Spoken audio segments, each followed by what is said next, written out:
¿Qué tal, chavos? Buenas tardes, buenos días. Vamos a hablar sobre un tema que se llama prueba de caminata de 6 minutos, ¿sale? Este es un estudio gold estándar para diagnosticar y predecir muchísimas enfermedades, muchísimas, ¿sale? Y principalmente lo utilizamos en la parte cardiopulmonar, ¿vale? Hay muchos esfuerzos, o sea, muchas prácticas, muchas pruebas, ¿sale?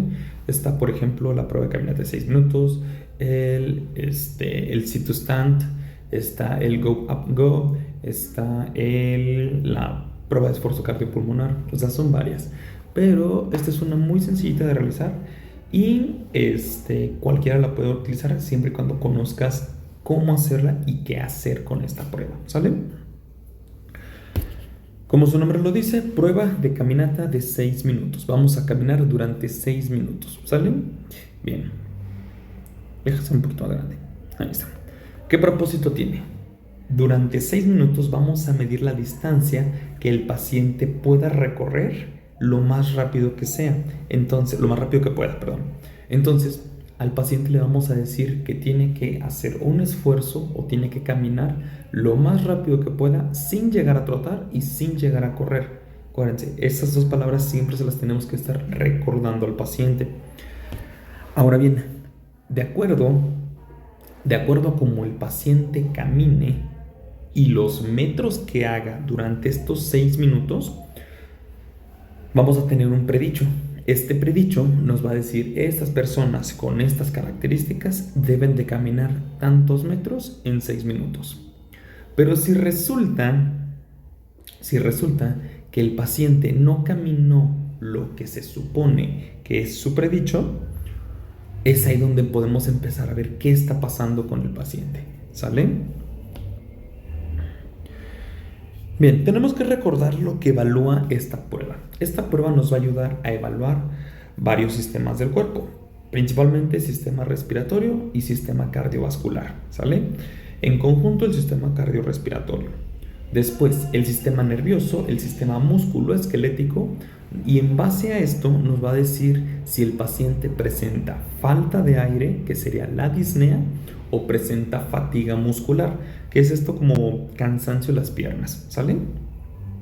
Ahora bien, en la parte de abajo nos dice, importante, la prueba de caminata de 6 minutos ha mostrado ser de utilidad clínica para la clasificación de diagnóstico y seguimiento del paciente con diversas enfermedades. Como les dije en un inicio, esta prueba es gold estándar y es muy sencilla de realizar y tiene una validez enorme, ¿saben? Tanto la Asociación Americana del Corazón como la Asociación Americana del Tórax coinciden en que para realizar para realizar esta prueba, vamos a tener 3 grupos en los cuales vamos a clasificar las indicaciones, ¿sale? Por ejemplo, nos dice, inciso A, comparación pre y post tratamiento. ¿Qué quiere decir esto? Un paciente llega a rehabilitación, le hace su prueba de caminata, a los 6 meses, 5 meses, 4 meses, el tiempo que ustedes consideren, le hacen otra prueba de caminata y lo ideal es que el predicho se mantenga, pero el porcentaje en cuestión de metros recorridos vaya aumentando, ¿sale? Posteriormente nos dice evaluación del estado funcional. Si el paciente no sabemos el por qué presenta falta de aire, el por qué el paciente cuando sube unas escaleras siente que se agita y no lo sabemos, ok, podemos hacer esta prueba y nos dice qué está pasando, ¿sale? Posteriormente, predictor de mortalidad y morbilidad y mortalidad. ¿Qué es esto? En los estudios pueden utilizar este tipo de pruebas de caminata de 6 minutos. Como les he dicho, es un gold estándar, ¿va? Número 1. Y número 2, es un predictor natural para saber si el paciente puede llegar a presentar un incremento de sus signos y síntomas, ¿sale?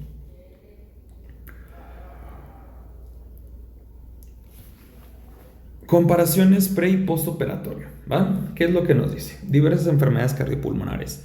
Por ejemplo, cuando tenemos trasplante de pulmón, resección de pulmón, quiere decir que le cortamos un pedacito del pulmón.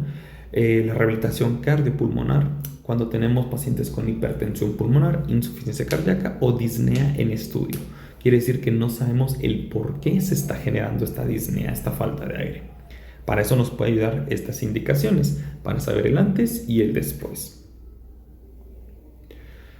Después, para la evaluación del estado funcional, como ya les decía, cuando ya tenemos un diagnóstico y queremos saber cómo está el paciente en cuestión de patologías como EPOC, asma, fibrosis pulmonar o a lo que le conocemos como EPIT, insuficiencia cardíaca, EVP, enfermedad vascular periférica, fibromialgia, entre otras enfermedades reumatológicas y para pacientes geriátricos, ¿sale?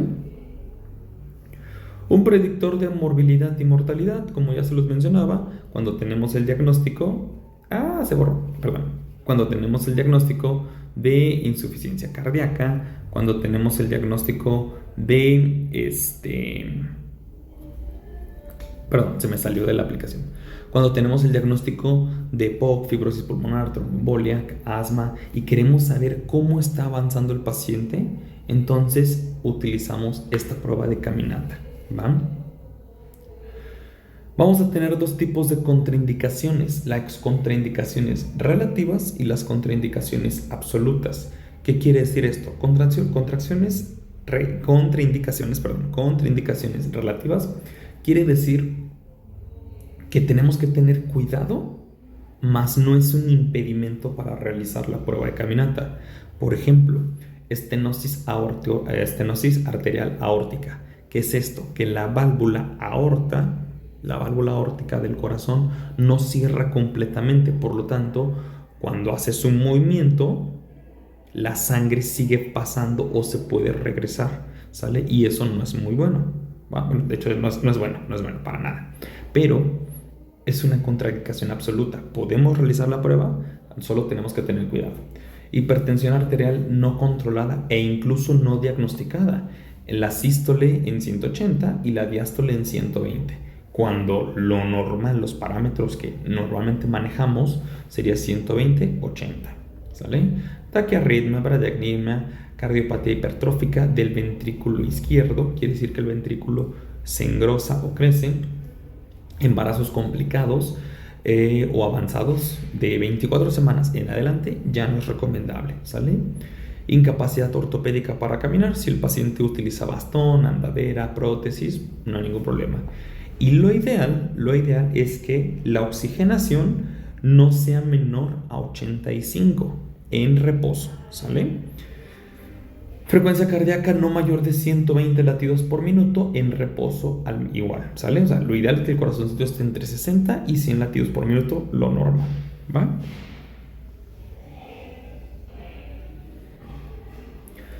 Las contraindicaciones absolutas, no estamos hablando de contraindicaciones que por nada podemos hacer este estudio.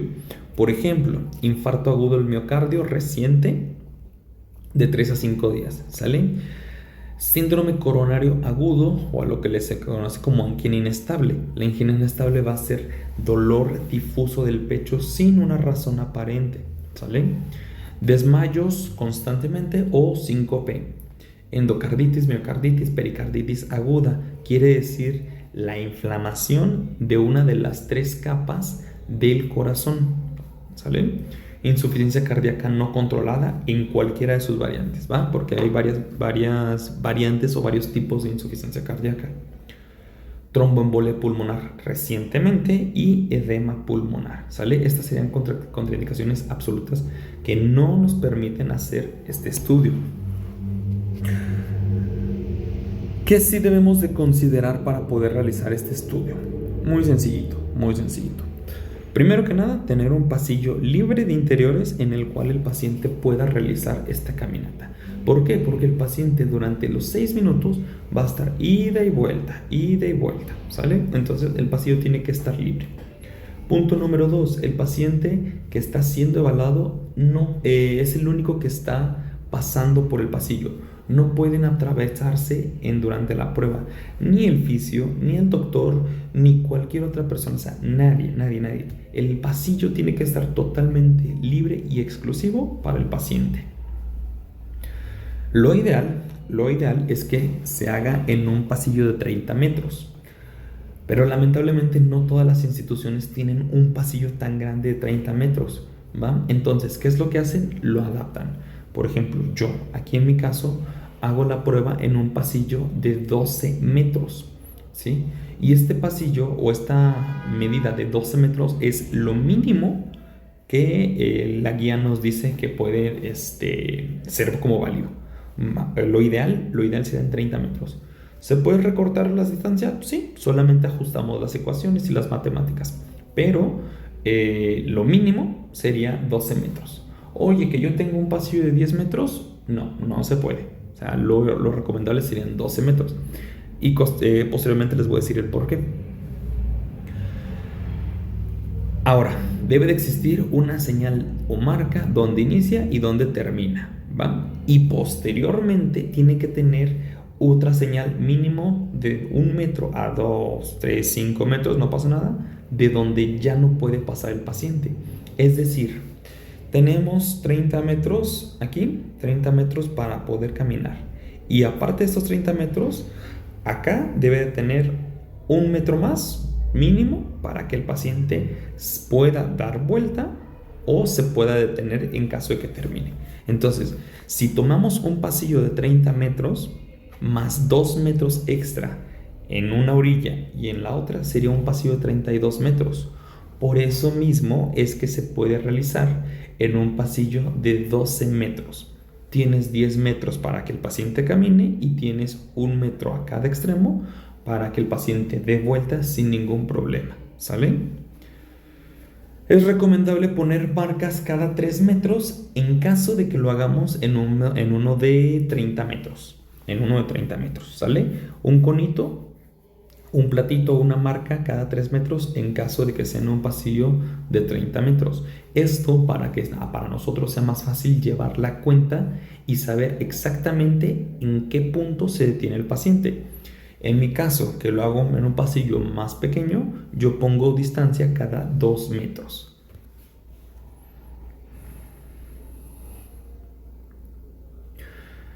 Bien, ¿cómo tenemos que preparar al paciente? ¿Va?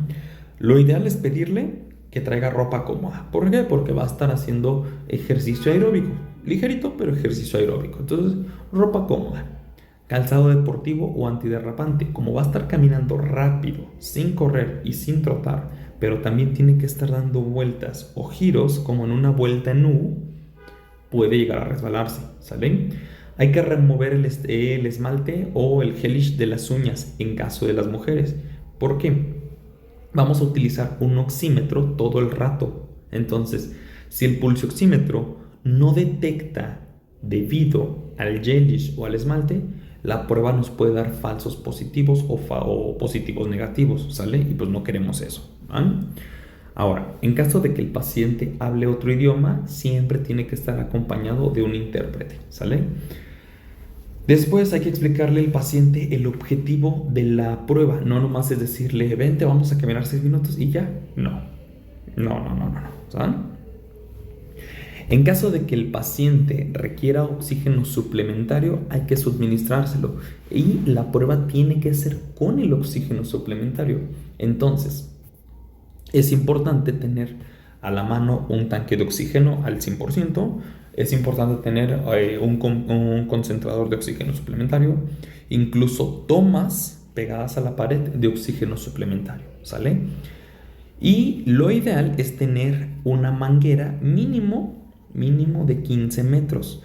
Estas mangueras tienen un conector, entonces si el paciente, un ejemplo, si el paciente trae una manguera de 10 metros, tú tienes una extensión de 15 metros, la conectas y ya tienes 25 metros, más los 3 metros más o menos que tiene el cable del concentrador o el cable del tanquecito de oxígeno, ya completaste sin ningún problema 30 metros para que el paciente pueda ir y venir sin estarse atorando o jalando el cable del oxígeno, ¿va?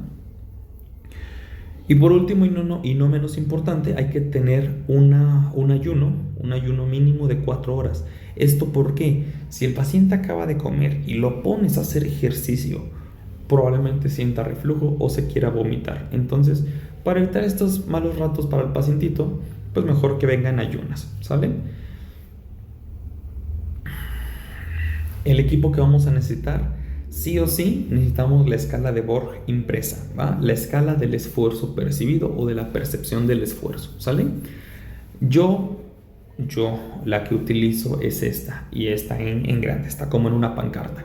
¿Por qué? Porque necesito que el paciente vea tanto cuando está a 1 metro de distancia de esta escala como cuando está a 20, 30 metros de distancia, alcance a ver perfectamente esta escala, ¿sale? Escala de Borg visible y una letra tamaño 20 o una letra tamaño grande, ¿sale? Para que el paciente la vea.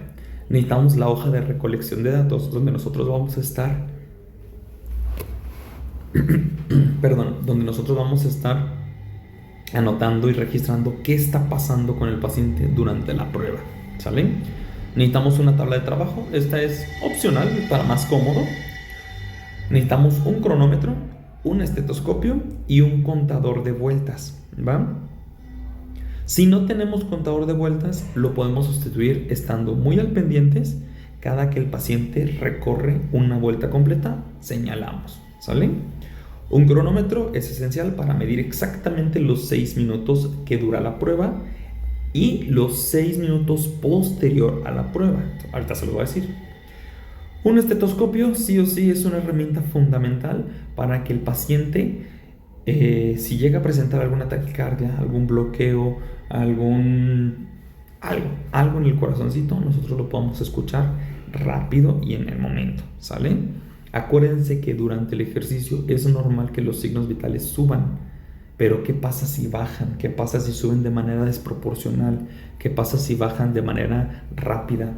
Todo eso es lo que tenemos que estar checando. Entonces, para eso nos ayuda nuestro estetoscopio y nuestro oxímetro, que es el segundo punto, el siguiente punto. Necesitamos tener un baumanómetro y un oxímetro, ¿va? El baumanómetro se lo podemos dejar en caso de que tengamos un baumanómetro inalámbrico, ¿va? O se le tomamos la medida antes y posteriormente a la prueba en caso de que tengamos un baumanómetro de estos como normales, por así decirlo, de la marca Omron o Microlife, no sé, el baumanómetro que ustedes quieran, ¿sale?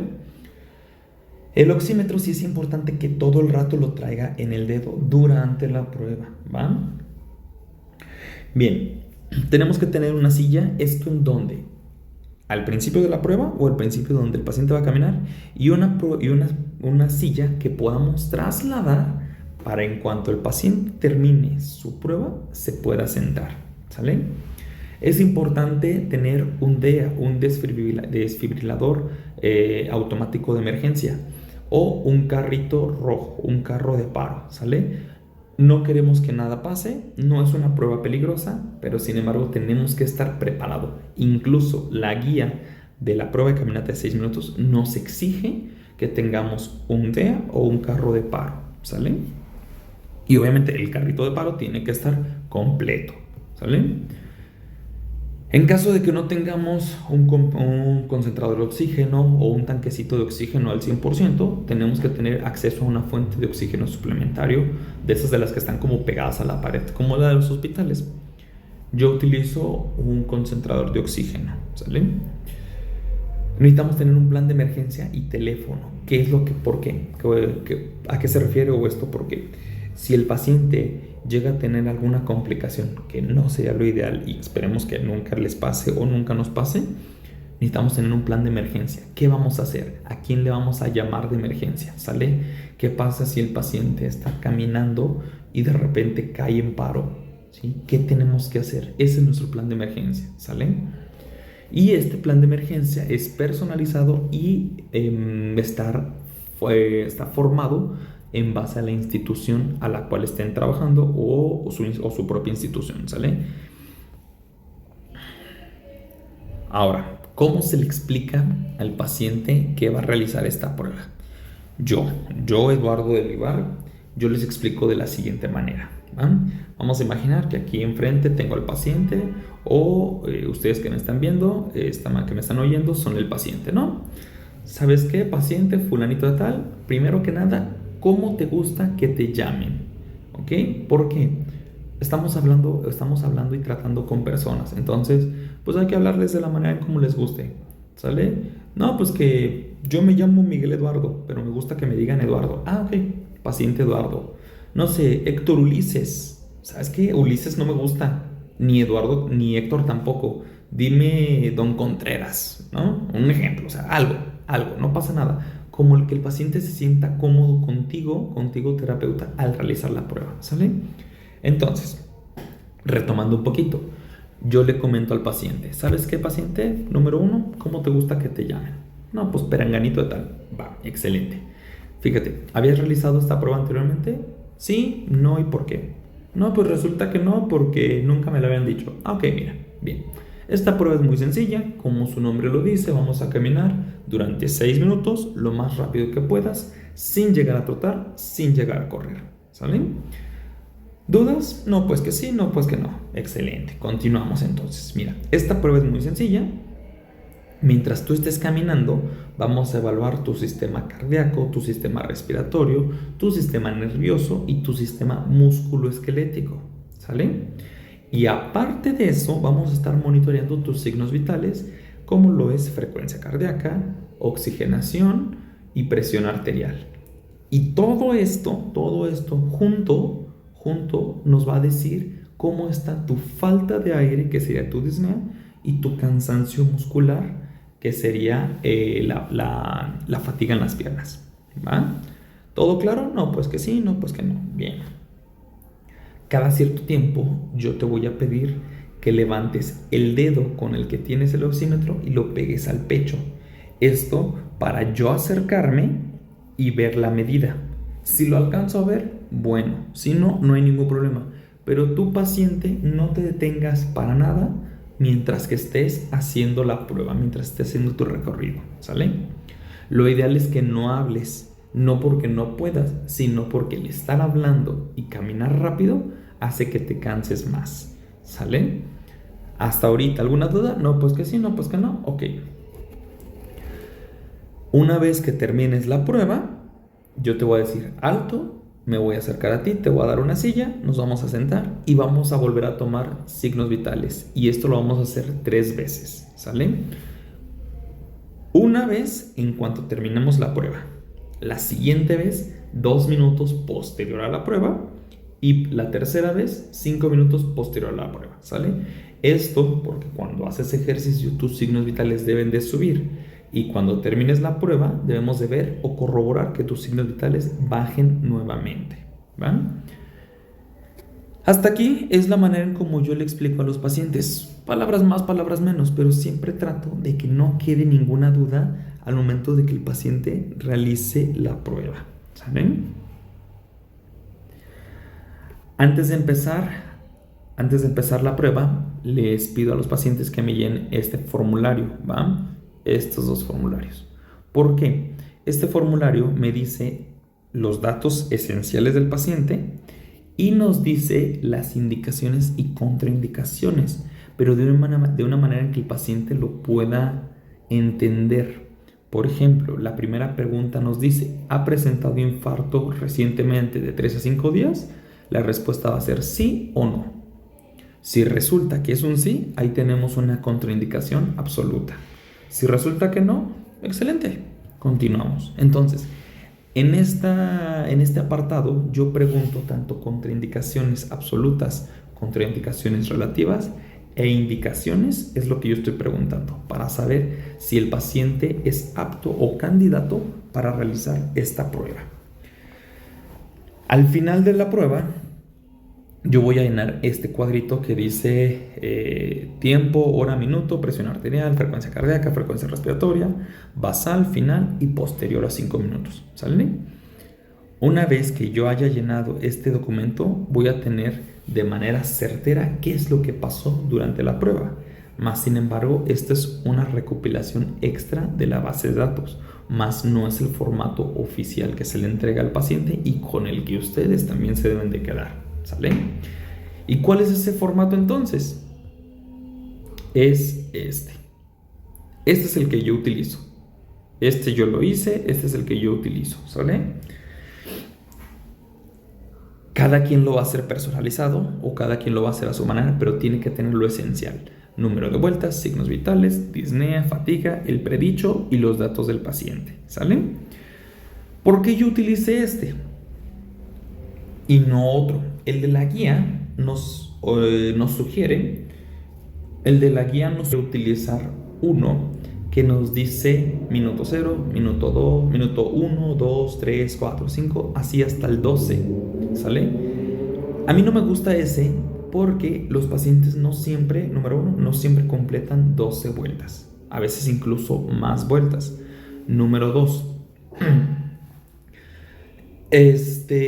si yo le estoy preguntando cada minuto al paciente sus signos vitales, voy a hacer que se vaya retrasando poco a poco y es lo que no queremos. Entonces, yo lo que hago es preguntarle al paciente los signos vitales o tomar los signos vitales basales y los anotamos en el minuto 0.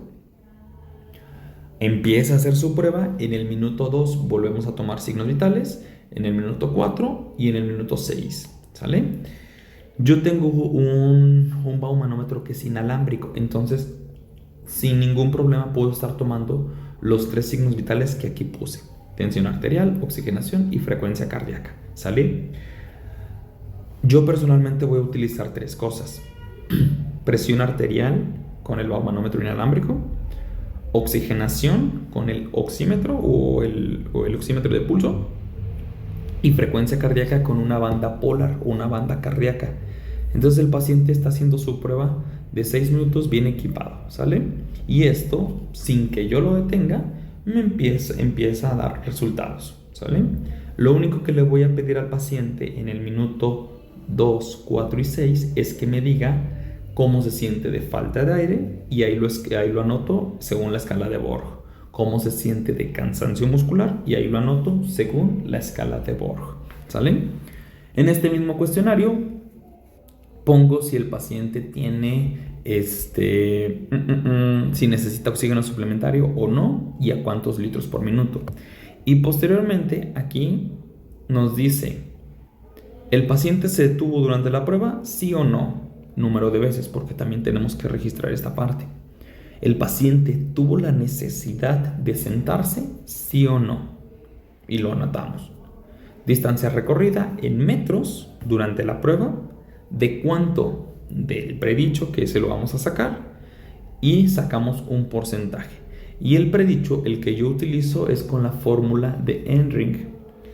Esta prueba se va a realizar 2 veces, ¿sale? Esta prueba se va a realizar 2 veces. ¿Esto por qué? Si el paciente se llega a detener en una prueba, no pasa nada. Tenemos una siguiente prueba o una segunda oportunidad. Número 2, nos vamos a quedar siempre con el parámetro más alto.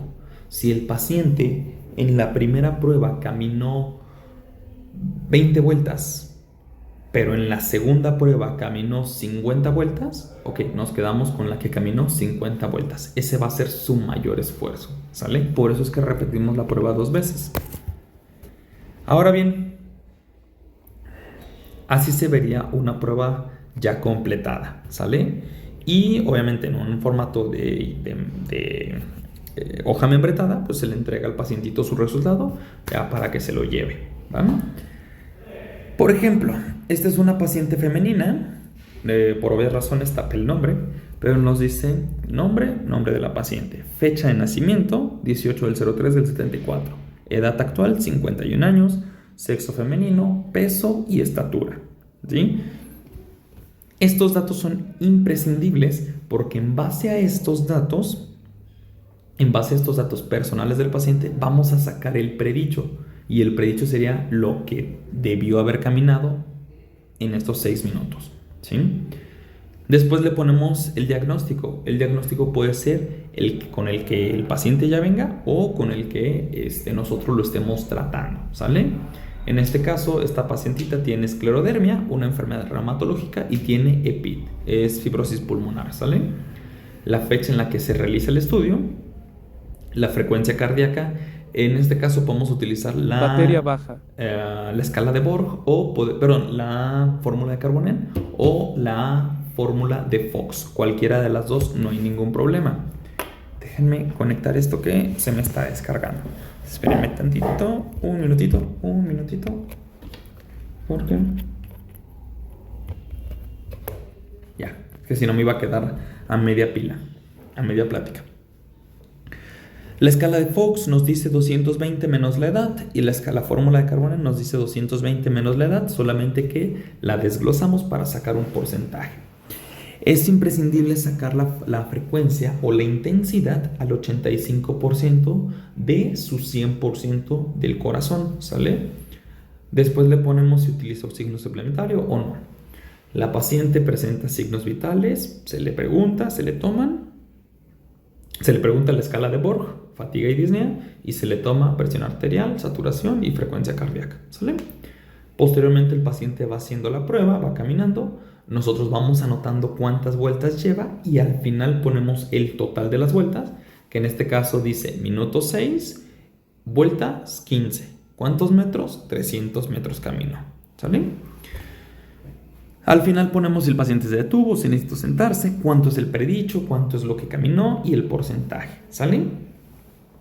Ahora, si se fijan en esta prueba en específico, la primera prueba la usó sin oxígeno, pero la segunda prueba ya la utilizó con oxígeno, ¿sale? Y esto lo vamos a ir viendo no porque sea obligatoriamente que así se haga, sino porque las condiciones del paciente nos dicen si necesitamos ponerle o no oxígeno. Incluso si el paciente no utiliza oxígeno, pero nosotros vemos que está saturando demasiado, pónganle oxígeno. No se esperan a la autorización de nadie, ¿va? Porque necesitamos que el paciente esté en mejores condiciones, ¿sale? Esta es otra tablita, esa es de un paciente igual con fibrosis pulmonar, pero este es femenino, sí, los dos son femeninos. Un paciente con fibrosis pulmonar y con artrosis, gastritis, ¿sale? Este tiene una edad de 56 años, la otra tiene 51 años, ¿sale? Y se hace exactamente lo mismo, ¿vale? Ahora bien, en este caso yo, o en esta prueba en particular, yo utilizo la prueba de Carbonell. En la prueba de esfuerzo cardiopulmonar utilizo la prueba de Fox y me voy basando en el electrocardiograma, ¿vale? Pero acá la fórmula de Carbonell es algo muy sencillito. 220 menos la edad nos da frecuencia cardíaca máxima. Frecuencia cardíaca máxima menos frecuencia cardíaca de reposo, que es la que le tomamos con el oxímetro, con el baumanómetro, etc. La frecuencia cardíaca en reposo nos va a dar un igual a la frecuencia cardíaca de reserva o frecuencia cardíaca diana, así se le conoce. La frecuencia cardíaca de reserva la multiplicamos por el porcentaje al cual queremos dosificar el ejercicio o saber la intensidad. En este caso, yo la multiplico por 85. Y al resultado le vamos a sumar la frecuencia cardíaca de reposo que le restamos en un inicio, ¿sale?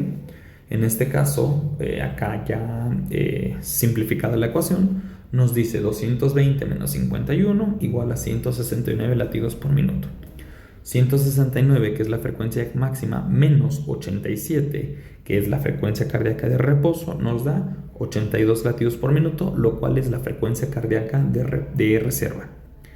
82 por 85% es igual a 69.7 más 87 de frecuencia cardíaca en reposo, nos da un estimado de 156 al 85%, ¿sale?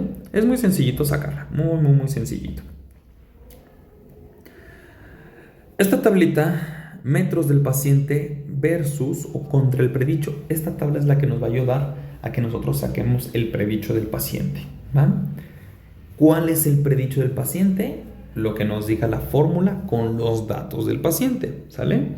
Yo les dije que yo utilizaba la fórmula de Enring, la que es del año 1998. En una población de 40 a 80 años, y tenemos la fórmula tanto para hombres como la fórmula para mujeres, ¿sale? Esto lo hacemos porque la fórmula de Enring es la más exacta actualmente. Las otras fórmulas, por ejemplo, hasta abajo, la fórmula de Casanova, número uno, es un desorden para sacarlo. Es un desorden para sacarlo. Pero número dos, nos daba predichos muy altos. Y el paciente, perdón, corrección. La de Casanova nos daba predichos muy bajos. Entonces, el paciente hacía más de su predicho, pero se andaba medio muriendo. Entonces, como que algo no cuadra, ¿no? Si o sea, con la fórmula de Casanova, el predicho es de 100 metros en 6 minutos, y el paciente recorría 400 metros, pero tú ves que desoxigena, que su frecuencia cardíaca sube, que su Borg está muy alto, dices, ah, caray, esto no está normal, ¿no? Entonces, preguntando a otros colegas que también hacen esta prueba y comparando en otros lugares, en otros centros o en otras clínicas donde también la hacen, se coincidió que la fórmula que más se utiliza es la de Enring, ¿sale? Enring P-et al, así se le conocen, nos dice que la fórmula para hombres y para mujeres es la siguiente, paréntesis 7.53 por la estatura en centímetros del paciente, paréntesis menos, paréntesis 5.02 por los años actuales del paciente, paréntesis menos, paréntesis 1.76 por el peso en kilogramo. Esto es muy importante que respeten los puntos si es que los tienen o no. Paréntesis menos 309. Esa es la fórmula para el hombre. ¿Diferente fórmula para mujer? Sí, pero nos da igual el resultado, ¿sale? Y en la calculadora la ponemos tal cual, así como está escrita, así la vamos a poner. Y solito nos va a dar el resultado, ¿sale? Entonces, ejemplo, paciente masculino de 60 años con una talla de 1.70 metros y un peso de 74.0 kilos. Recorre en una prueba de caminata 300 metros. Entonces, hacemos la fórmula y nos dice que estas personas con estas características en 6 metros debieron de haber recorrido 546.4 metros. Ese sería su predicho del 100%. Estos 546.4 es el 100%. Y el paciente recorrió 300 metros. Ahora necesitamos saber cuánto es en porcentaje. Multiplicamos 300 por 100, el resultado entre 546.4 y nos da 87.4%. Es una regla de 3 sencillita, ¿sabes? Sencillita. Lo mismo ahora con un ejemplo de una paciente femenina. Mismos datos, misma fórmula, hacemos la sustitución, hacemos el porcentaje en intensidad y sacamos el predicho, ¿sale? Ya para terminar, quiero que sepan la validación o la importancia que tiene esta prueba. Por obvias razones, esta prueba yo la saqué exclusiva para prueba de caminata de 6 minutos en pacientes cardiopulmonares. Y la saqué la guía de práctica o el estudio tanto de la APTA, de la Asociación Americana del Tórax como la Asociación Americana del Corazón. De esos dos los saqué. Y nos dice, prueba de caminata de 6 minutos predice el fracaso cardíaco en infarto al miocardio y la muerte del paciente con cardiopatía isquémica estable. ¿Va? Entonces, en un estudio se utilizó como predictor de mortalidad la prueba de caminata, ¿sale? Más abajo nos dice prevalencia de la desaturación que está incluida en el oxígeno en el ejercicio, ¿va? Y para eso utilizamos la prueba de caminata de 6 minutos, ¿va?